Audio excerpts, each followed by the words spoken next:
Assalamualaikum warahmatullahi wabarakatuh. Kembali lagi dengan saya Sigit Madi.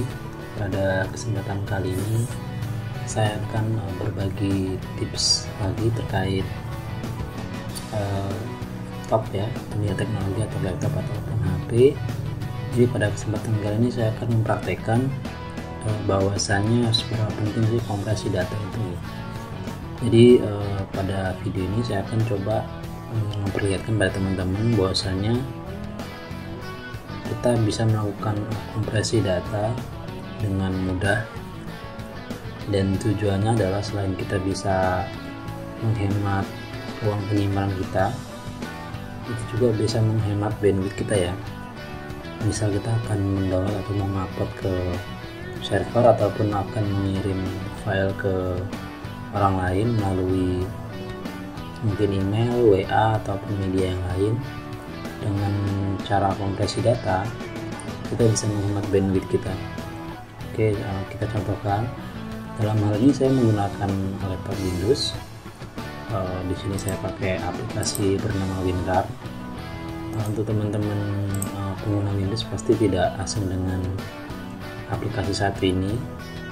Dia gratis, kita tidak perlu membayar, tidak perlu crack ya, tidak perlu memodifikasi aplikasi tersebut untuk bekerja gitu. Oke, jadi kita langsung saya contohkan. Di sini saya ada video yang panjang ya, video tentang Aspen. Oke, di sini ada total ada 213 item.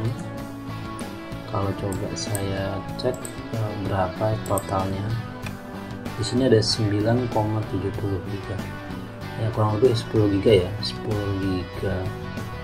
Oke, berarti di sini saya coba lihat disk saya. Disk saya ada 18 giga, berarti kalau saya kompresi harusnya masih cukup ya, harusnya masih cukup. Tapi saya akan coba kompresi setengahnya, jangan setengah, mungkin kira-kira dapat 5 giga gitu ya, kira-kira dapat 5 giga. Saya akan coba kompresi.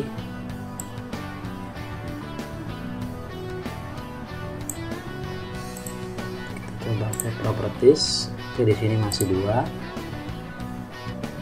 Kita akan tambah.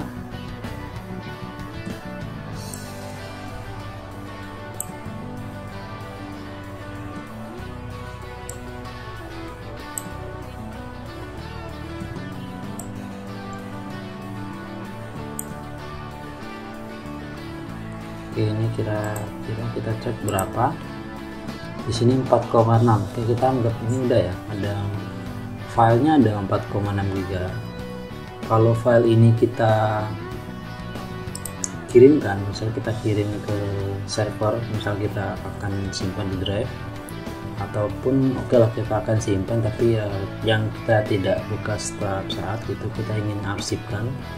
Kalau kita simpan dalam bentuk begini, itu kita akan boros drive ya, boros memori atau boros kapasitas drive. Maka dari itu kita perlu adanya kompresi data dalam bentuk arsip. Kita menggunakan software WinRAR. Oke, jadi teman-teman tinggal seleksi aja file atau folder yang ingin dikompresi. Biasanya kalau saya umumnya file ya, file dalam satu folder kita kompresi. Jadi ini saya ada sekitar 135 item, tadi sekitar 4,6 berapa giga ya totalnya. Maka kalau saya kompresi kira-kira jadi berapa file gitu, jadi berapa file, satu file tapi jadi berapa giga. Ini tinggal klik kanan. Teman-teman kalau belum ada aplikasi WinRAR tinggal download aja ya, tinggal download, ataupun yang sudah menginstal tinggal langsung kita buka, jangan langsung ya, kita bisa langsung. Nah, namun ada beberapa masalah sebenarnya. Kalau kita langsung kompresi, dia akan menjadi satu file. Nah, kalau jadi satu file kadang untuk kebutuhan upload, misal kita ingin simpan di drive ataupun kita ingin mengirim ke orang lain melalui suatu media gitu, kadang ada batasan limitasi bandwidth atau datanya gitu. Saya contohkan mungkin Terabox yang cukup terkenal karena dia memberikan kurang lebih 1 tera penyimpanan, namun dia tidak bisa mengirim lebih dari 4 GB ukurannya. Nah itu kan jadi masalah kalau misalnya kita dalam ada file yang besar gitu, misalnya 10 GB tapi satu file gitu. Nah itu akan menjadi masalah. Maka dari itu kita juga dalam aplikasi Winner ini kita bisa membagi file-file tersebut menjadi berapa part gitu. Ya tergantung nanti kita bisa setting, misalnya totalnya ada 10 GB, kita akan bagi menjadi 10 item atau per itemnya 1 GB gitu. Maka nanti hasil kompresinya akan menjadi 10 item yang masing-masing kurang lebih 1 GB. Nah itu akan sangat membantu kita menghemat bandwidth dan juga memudahkan pekerjaan gitu. Oke, akan saya contohkan di sini. Saya akan melakukan kompresi dan juga akan membagi file menjadi beberapa bagian. Oke, kita ke Winrar, klik kanan terus add to archive. Oke, di sini teman-teman bisa lihat di sini kita bisa beri nama apa namanya, filenya apa. Nah terus di sini saya biasanya normal ya, saya tidak setting dan lain-lain. Terus ini juga saya tidak setting. Nah umumnya saya untuk melakukan kompresi saya setting di bagian split to volume size. Nah ini kalau file yang besar di atas 5 GB atau 4 GB di atas, saya umumnya saya bagi per file, per satu kompresi itu atau satu item itu kurang lebih 1 GB. Jadi kita pilih pilih kapasitasnya 1 GB.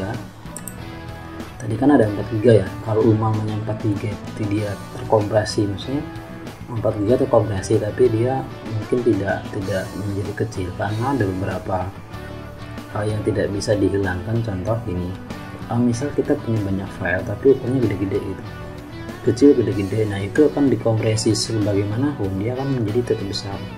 Bedanya kita mungkin mempunyai file yang kecil, mungkin foto ada 5.000 foto kecil, satu file mungkin ya 2-3 GB atau 5 GB, total ada 10 GB gitu. Kita kompresi kita bisa mendapatkan hanya mungkin 5-6 GB gitu.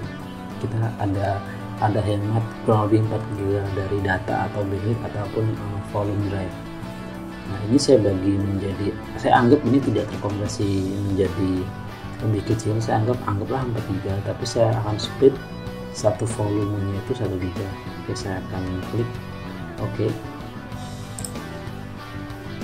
Di sini dia akan mulai mengkompresi dan juga akan membagi filenya itu satu file 1 GB. Jadi misalnya kita dari RC Winner ini mengkompresi, setelah menjadi 1 GB dia akan lanjut ke file kedua. Jadi nanti ada part 1, part 2 dan seterusnya sampai kompresi selesai. Dan ini akan cukup lama, tergantung seberapa besar filenya dan juga tergantung seberapa cepat komputasi yang ada di komputer kita sebenarnya. Oke, nanti videonya akan saya skip karena ini lumayan lama.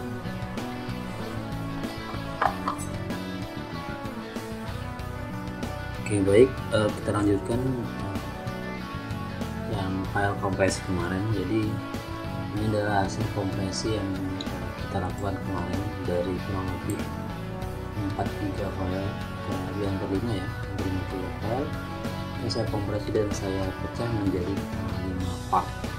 Ini adalah part 1, part 2, part 3, part 4 dan part 5. Nah ketika kita ingin mengupload file tersebut, kita bisa upload dengan bandwidth yang lebih rendah ya.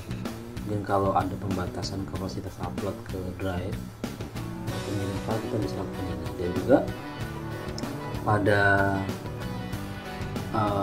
file-file ini dia jadi satu kesatuan sebenarnya. Jadi pada saat kita mengekstrak salah satu file, maka otomatis file-file saja akan terekstrak otomatis dan menjadi satu folder yang sama seperti yang kita pada saat awal kompresi.